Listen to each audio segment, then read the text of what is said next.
कि 10 दिन के भीतर पद्मिनी का डोला ना आया, रूप की रानी को यदि तुमने दिल्ली ना पहुंचाया तो राणा रतन सिंह का शीश कटा पाओगे, यदि शाही शर्त मानी तो पीछे पछताओगे। रुष्ट हुए बैठे थे सेनापति गोरा राधीर, जिससे रण में भय खाती थी खिलजी की शमशीर।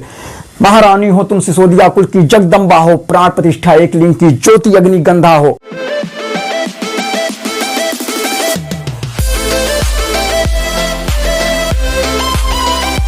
नमस्कार, welcome to all of you. मैं शिव कुमार स्वागत करता हूं आप सभी को आपके अपने फलक में। ये गोरा बादल की सीरीज का पहला वीडियो है जिसमें जिनके सर कट गए फिर भी धड़ युद्ध करता रहा। आप देखिएगा, आपको बेहद समझ में आएगा। अगर नहीं समझ में आता आप दोबारा देखिए, क्योंकि मैं भी यही सीखा हूं, पेड़ से सीखकर नहीं आया हूं। चलिए स्टार्ट करते हैं कि दोहराता हूं सुनो रक्त से लिखी हुई कुर्बानी, जिसके कारण मिट्टी भी चंदन है राजस्थानी। रावल रतन सिंह को छल से कैद किया खिलजी ने, कालजयी मित्रों से मिलकर दगा किया खिलजी ने। फिर चित्तौड़ दुर्ग में खिलजी का एक संदेशा आया, जिसको सुनकर शक्ति सौर पर अंधियारा छाया कि 10 दिन के भीतर, संदेशे में क्या लिखा था कि 10 दिन के भीतर पद्मिनी का डोला ना आया, रूप की रानी को यदि तुमने दिल्ली ना पहुंचाया तो राणा रतन सिंह का शीश कटा पाओगे, यदि शाही शर्त न मानी तो फिर पीछे पछताओगे। ये संदेश आता है, बड़ा अफरा तफरी मच जाती है पूरे किले भर में कि राजा पहले नहीं है और ये दोबारा संकट कैसा आ खड़ा हुआ। तो ये संदेशा बहुत जल्दी पूरे किले भर में फैल जाता है। वही कह रहे हैं कि यह दारुण संवाद लहनसा फैल गया रण भर में, बिजली की तरह फैला क्षितिज से अंबर में।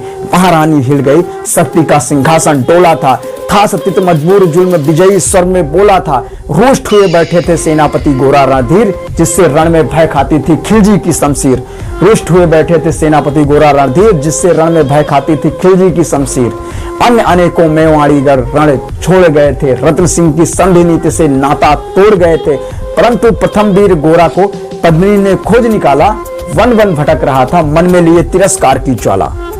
अब कहा जाता है कि पद्मिनी स्वयं अपनी अंगरक्षिकाओं के साथ जंगल जंगल भटकती हुई जाती हैं और एक जगह पेड़ के नीचे गोरा को बैठे हुए पाती हैं। पद्मिनी ने गोरा को खिलजी का पैगाम सुनाया, लेकिन वीरता का अपमानित ज्वार नहीं मिट पाया। बोला, मैं तो बहुत तुच्छ आदमी हूँ, राजनीति क्या जानूं, निर्वासित हूँ, राजमुकुट की हट कैसे पहचानूं। पूरी जिंदगी मेवाड़ वंश की सेवा में लगाया है और वहां से निष्वासित निकाला गया है, तो कष्ट में तकलीफ में वही कह रहा है कि मैं तो बहुत तुच्छ आदमी हूँ, राजनीति क्या जानूं, निर्वासित हूँ, राजमुकुट की हट कैसे पहचानूं। बोली पद्मिनी, समय नहीं है वीर क्रोध करने का, धरा की आन चली गई तो फिर घाव नहीं भरने का।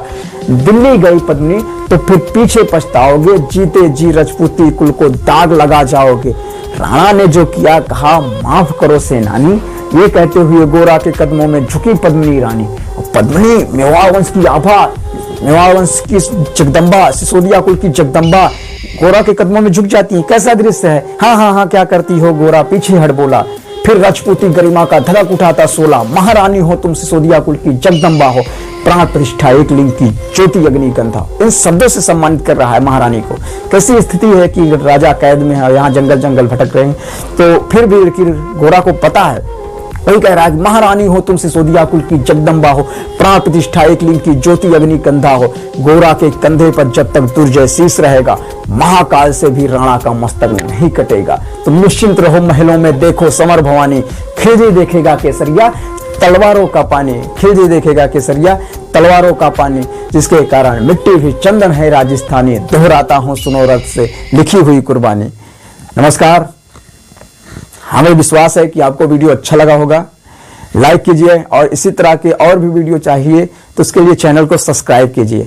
अगला वीडियो क्या होना चाहिए इसके लिए कमेंट कीजिए कि हाँ किस पे होना चाहिए। इसके बाद महाराणा प्रताप और रश्मि रथी पर वीडियो आएंगे। ठीक है, धन्यवाद जी। ये पहला भी भाग था। इसके बाद